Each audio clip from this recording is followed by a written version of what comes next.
If you come into a company and you give it your all and do your best job, some people worry, oh, I put everything, I give everything, and therefore I'm not going to get promoted because I've already given everything. But the flip side is to say, if I give everything, it's going to be really hard to replace me. If it's really hard to replace me, then I actually can have those conversations about promotion, compensation, all these other things.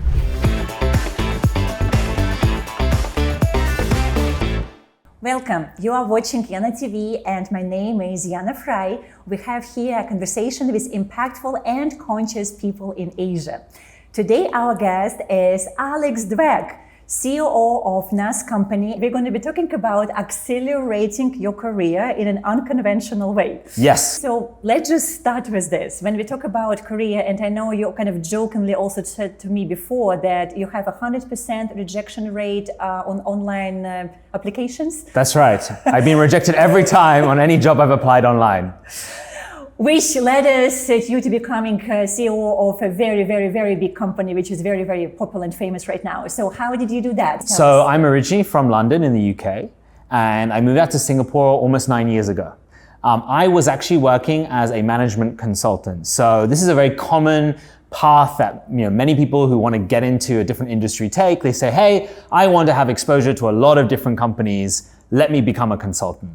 So I arrived here, and as soon as I got here, I started looking at all the different things that were happening in the tech industry in Southeast Asia. And that was really where I was drawn. And what I was really kind of amazed by here was that a lot of what technology was solving was building things completely from scratch. So I realized that there was so much change happening in this. And so that was when I moved my career into tech. I worked at Uber and then at Grab. And then after about 4 or 5 years, I went into a startup called Nas Company, which is where I am today. So my career was not start in an industry, grow in an industry, and stay there. It was very much about looking at where new things were happening, where there was a lot of growth, and where I could contribute. Tell us the secret for people who are watching this right now and they go, I want to accelerate, I want to really become a leader in the field that I care about. So what are the steps or tips that people can really, implement? So I think that in my case, what was interesting was that I didn't just change jobs. I didn't just change industries, but I changed roles. So I made like a horizontal change. Now, this is not actually very common. And the reason why it's not common is because people say, when I go horizontal, it means I cannot progress. So for example, when you apply for a job, and let's say you are a manager, you say, I want a job that gives me maybe a more senior title, more additional responsibility, maybe I become a senior manager, right? But when you make a horizontal career change, it often means that your role may be even more junior than your last role, because you are new to that role or new to that industry. Prove yourself. You have to prove yourself because the company is also taking a risk on you. When I made those horizontal changes, I did often take a step back before I took a step forward. For example, right? When I moved from Grab, I was a general manager. I had a team of 700 people, right? All across Southeast Asia. And when I moved to Nas, I was a team of one. Right? I had no team. I was an individual contributor. My budget was obviously much smaller, but I saw it as an opportunity. It was an opportunity to try something new. It was an opportunity to work in an early stage company. So that decision led me from being a general manager to a COO. How did you do that in terms of coming as a person who just won and in a team of one to becoming CEO of the company? When a company is growing, there are people who grow with the company and there are people that don't, right? And what that means is, in order to grow your career, you need to be comfortable in taking on new responsibilities, even when your job title does not cover it. So if you ask me, how did I become a COO? Well, it was taking on responsibilities before I was made COO. So I took on responsibilities on finance. I took on responsibilities of fundraising for the company. I took on responsibilities of sales, right? Marketing. So I became the COO because I became the person who was running the business. Everything, you were running the business. So it was obvious. It was like default, right? It was like, okay, this person, who am I going to make the COO? Well, the person who's doing the most, to contribute to the growth of the company. And who is successful and efficient at that also, yeah? So of course, if you take on those responsibilities, you have to show that you can handle them. But that was the same when I became a general manager at Grab, because my role at Grab was to help launch the food delivery business. Okay. But actually, after about a year, they wanted a general manager for that business, which the first business was in Vietnam. And they looked around, they said, well, who is the person who knows the business the best? Who is the person who's contributed to the business? Who actually could take on this responsibility? And it was because I'd actually shown that I could do these things, that was when the opportunity came. So for someone to make an acceleration, there are two principles that I think are really important to share. Number one, being in an area that is growing. Mm-hmm. If you're in a very slow-moving, mature business, it is hard to get promoted quickly. Let's give examples to make it clear. Like okay. Off the top of your head, if I would just ask you, what do you think 5 areas right now in the world which are really growing, besides AI? I think if you break it down, let me take technology as an example. So you see that, and I'm going to use AI, but not AI as an industry. Okay? AI is not just an industry. AI is actually being incorporated in any form of technology.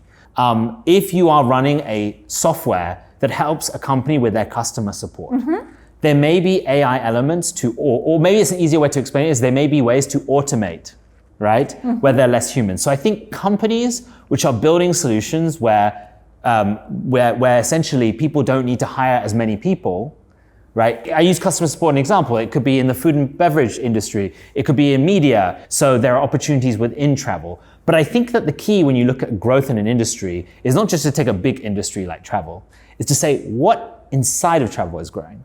For example, maybe remote work is a topic that is growing. So, okay, travel is the big niche, the big area. Remote work is the niche. And then remote work might be, well, actually, when I work remotely, I need somewhere to store my things. So more and more people will be looking, move around? Exactly. How do I store my nomads? What Correct. do I do with all the stuff? So that might be a growing subset industry. So that is how I would recommend someone finds an industry that's growing. You said 2, remember? Yes. We said 1, choose the industry which is growing, and yes. the second one? There is often, to get fast growth, it's often a role or a job that there isn't a clear person to do it. So what I mean by that is, if I'm looking for an engineer, the engineer, a software engineer, the engineering skill set is quite clear. You need to be able to write code, right? You need to be technical in some form. So you either have it or you don't. But sometimes there are jobs where there isn't a clear skill set. For example, I want someone to set up this product in Singapore, right? I want them to set up this business in Singapore. It actually is many skills. You need to understand how to set up the company. You need to understand how to sell. You need to understand how to market. You need to understand how to hire a team. You have to be an entrepreneur, obviously. You have to be basically an entrepreneur. There's no one skill set. So technically, there is no single person who is qualified to do this unless they've done it before. So in those opportunities, if you are volunteering, you have an advantage, which is that you learn on the job. So a fast way to grow is to learn on the job when the business is early, because then you become the most qualified person in the room. So I have actually, as a career, benefited from becoming the qualified person in the room just because I volunteered early. And I think many people are scared to do this because they see it as a risk. They say there isn't a clear path to promotion. But my counter to that is there may not be a clear path in the traditional sense, but there's also very few, you essentially allow yourself to be differentiated.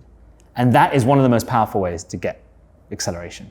So basically, when we talk about career, there's this very traditional way how it used to be. When you choose an industry, you start the job and you work your way up, and it could take anything from 5 to 50 years yes. to become, to get the position you really want, and you stay there. And there are like a step-by-step process. Yeah. And you are sharing the one which is very unconventional, where yes. you jump and change in all kind of different directions, and sometimes maybe 2 steps back before 3 forward. Yes. And you have to be risk-taking, yes. and you need to really think on your feet, and yeah. you have to be entrepreneurial in your mind. Even though you're joining a company, you think like an entrepreneur, right? So it's not just they pay me salary and I do what is my job describes me to do, but I think how can I be one step ahead yes. and make it easier for the leaders who are now above me at the moment, so that they have less to do. And yes. and then they look at this person and they go, wow, whatever you want, we're going to give it to you because we need you. So I am an entrepreneur in a company. Mm-hmm. That's how I see myself. That's what I mean. Yeah. I'm not someone who set up my own company.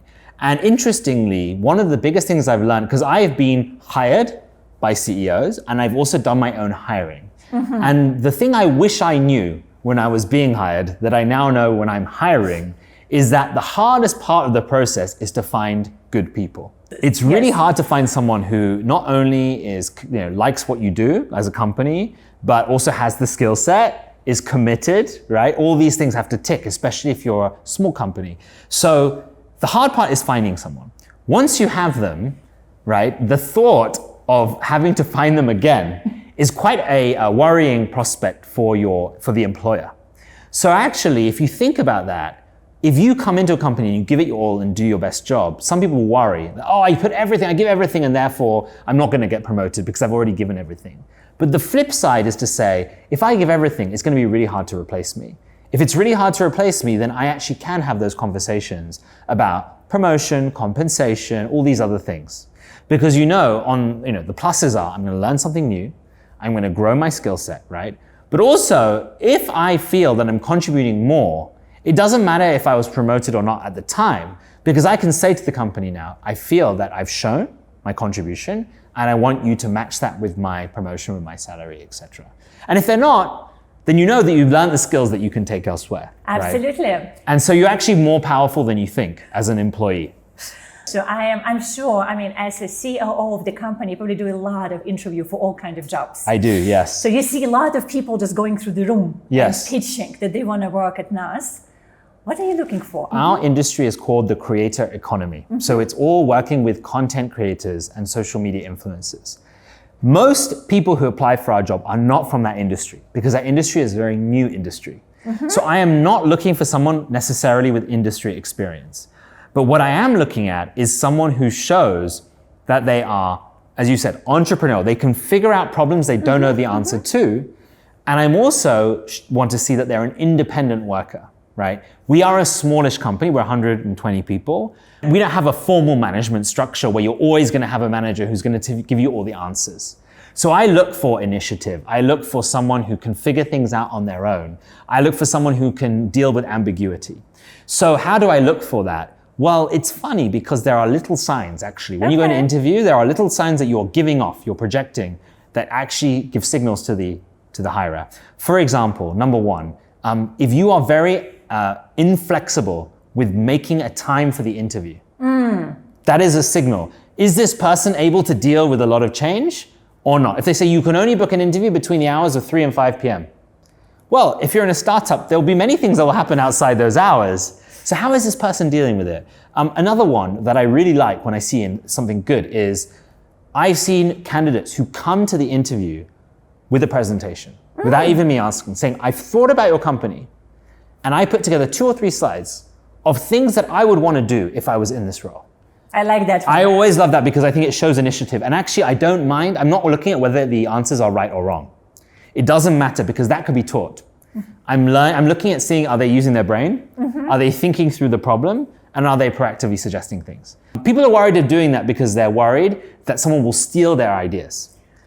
I don't believe in that because honestly, if you're thinking about an idea for a few hours for an interview, it is likely that the company's thought about it for thousands of hours. So the truth is any good idea has to be executed, right? So I don't believe about being worried about that. So I think that's another thing. And I think the third thing that I look for is the ability to communicate. And the reason why, communicate ideas, and the reason why is in today's world, many companies are remote. And when you have a remote setup, we do this, we have people of different languages, different cultures. The way people communicate is often on Slack, different time zones. There is so much room for misunderstanding. So in order to get things done in a remote company, you need to be a good communicator of what you need to happen and the ideas that you have. So those are the 3 things that I recommend when you're interviewing for a company like NAS. Now you guys know that, so please include it, this come prepared, exactly. Be proactive, communicate as well as you can, and hope for the best. Yes, and show that you have an entrepreneurial mindset. I think it's very important. Yes. You were running now NAS for a while. Yes, right? so I've been with the company 4 years. I think I've been now COO for maybe 3. Yeah, so it means that those 110 people Yes. that you have been communicating one way or another, daily, weekly, monthly, I hear from other people who are running businesses that the biggest challenge in the business, in any business, are actually people. Yes. So that nothing else, not the product, not the technology, not the customer, but actually people within the company. And it's what you said, to find the right people and to also to bring the best out of the people you have within the company, and to make sure they also believe in the company statement, mission, they understand it and they execute it. I'm just curious from your experience, like when you look at how you are doing it as a leader, like what do you feel is working? Yes. I've learned this myself, being on the other side. Most people will only remember the negative things you say to them, or the harsh feedback, or the constructive feedback, right? Ouch. They won't remember the good. So if, for example, you give 5 compliments and 2 pieces of constructive feedback, they will probably only remember the 2 constructive pieces of feedback. Which means when it comes to things like the values of the company or keeping people motivated, I believe one must not underestimate how many times you have to repeat it. Repetition is the key. So, for example, one of our company values is think in days, not weeks, months, and years. If you want to do something, you do it immediately, right? Because as a company that's small and a startup, the risk is if you take too long, the company may not be successful, right? We may run out of money or go out of business. So you always have to think fast. The only way you're going to get people to remember that is repeating that, showing examples, celebrating success of when people do that. So just really droning it in. So that's one example. The second thing is, I think it's all about showing people, celebrating wins and showing people what's possible. I'll give a real life example. At the start of this year, our goal was to 10x our business, one of our businesses called Nas.io. Many people in the company were doubtful. They said, 10x a business in 1 year? That's really hard. We are now August, so we're 8 months into the year. We just 10x'd. Now, what I've been able to show the team is it's possible. It's possible. So if I say now, can we 10x again? There isn't a doubt that it's possible. The belief and the motivation is a big part of whether you reach the goals. So I think as a company, you need to aim high, but then you also need to build inside that ability to celebrate when you do it, to show people how to do it, that it's possible. And I think companies that are really, really successful with things like growth are those that just build in the DNA, that do not take no as an answer, push the team, push yourself to achieve that goal, and you'll be amazed with the results. Got it. And the final part, as we are wrapping up our conversation today, since we're in Asia, we're in Singapore, none of us are Asians. Yes. And we are talking about business in Asia. Absolutely. I would love just you to share your experience as a person who is from a different part of the world. You said London before. How was your experience coming here and actually working with Asian teams? Yeah, so I've had the privilege of being able to work for US companies, local companies that are headquartered in Singapore, and then companies that are sort of global. And I think that one of my biggest, best learnings was working in a Singapore headquartered Singaporean company, or I would say a Southeast Asian company. And the reason is because in the jobs that I've worked in those situations, I've not just worked in a Singaporean or Southeast Asian company, but I've worked on the ground in a country, like I worked in Indonesia and Vietnam, where my whole team was from that country and I was servicing customers in that country. And I think that as a leader or an employee who is foreign, it's really important to show humility. It's really important to recognize that there are going to be many nuances, both culturally and business-wise, that you're just not going to know. And so I think that many of us who come here, we learn through our mistakes. And I'm exactly the same. I made many mistakes thinking that I knew the answer, or thinking that I could behave in a certain way that is maybe common in the UK, but doesn't necessarily, it's not that it was wrong, but it just doesn't get results. So for example, sometimes in America, you can be very pushy in a sales call, right? I would say in some parts of Southeast Asia, that's not going to work, right? Yes, some people will understand that that's your culture, your style. It doesn't mean it's going to get the same result. So I think that was my biggest learning. It's not just about respect and respecting each other, which is so important, but it's also about what styles or what tactics or what behavior actually yields success and results in a company. And success can be external, like customers and clients, but for accelerating your career, success has to be internal. You have to win trust with your peers, right? You have to be able, if you want to lead a team, the people that you actually manage need to feel that you've got their back, that you're championing them, that they believe in what you're saying, that they resonate with you. And so for me to go on that journey, it was a lot of listening, but also actually asking opinions. Not just saying I know best, but actually asking others how to navigate that and how to do it. So I think that where I've been really grateful is to experience working in Singapore, to experience working in other parts of Southeast Asia. And now actually, interestingly, I think there's a lot that you can take from Singapore and Southeast Asia and apply it to an international setting. Globally. Thank you so much, Alex, and congratulations on all the amazing stuff you're doing within the Nas Company. Thank you so much. And I have to say, both of us became, parents. For you, it is third baby that you are having. For me, it is my first baby. So I'm like, yeah, cheering papas and mamas out there who are also in business. One thing to share is that it is absolutely doable with the right processes in place. So I think hopefully when people see this, they know that you can run a podcast and you can have a career in tech. And you could run a company. Whilst being a parent. Yes, beautiful. Thank you so much for being here Thank today. you so much. And that was Alex on Yana TV talking about how you can accelerate your career in an unconventional way. And we're going to have resources, so do check out the description of this podcast. And I'm going to be seeing you next time.